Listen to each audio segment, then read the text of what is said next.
હવે જો કિંમતની વાત કરીએ તો મોંઘું પણ આવે છે। હવે આવામાં જો તમે ઈચ્છો તો ઘરે બનાવી શકો, અને એ પણ દૂધ વગર।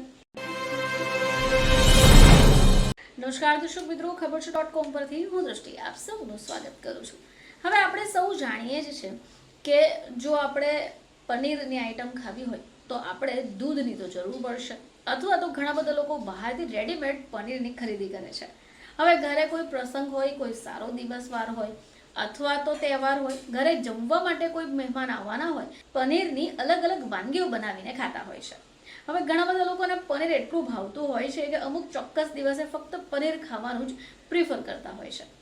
હવે આજકાલ માર્કેટમાં ઘણી બધી વસ્તુઓ નકલી મળી રહી છે, અને આ પનીર પણ ઘણીવાર ભેળસેળયુક્ત અને નકલી મળી ચૂક્યું છે।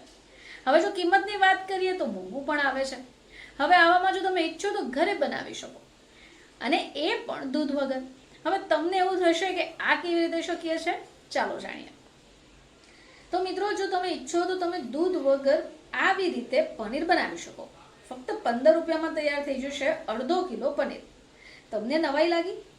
દૂધમાં સંપૂર્ણપણે પોષક તત્વો આપણે જોતા હોઈએ છીએ। હવે એટલા જ માટે બાળક જે છે એ 6 મહિના સુધી માતાના દૂધ ઉપર જીવે છે, પરંતુ આ દરેક માટે યોગ્ય નથી। ચાલો આપણે વાત કરીએ પનીર બનાવવાની।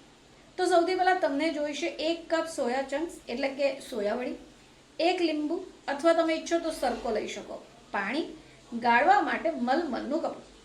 હવે તમારે શું કરવાનું કે આ જે સોયા ચંક્સ છે એને ગરમ પાણીમાં 15 થી 20 મિનિટ માટે પલાળી રાખો। હવે આ જે પલાળેલા સોયા ચંક્સ છે એને તમારા હાથથી સારી રીતે નીચોવીને બધું જ પાણી કાઢી લો। હવે આ નીચોવીને બનાવેલા સોયા ચંક્સને તમારે મિક્સરમાં એને નાખીને એને બારીક પીસી કાઢવાનું છે, જેમ આપણે અલગ પ્રકારની પેસ્ટ રેડી કરતા હોઈએ બસ એવી જ રીતે।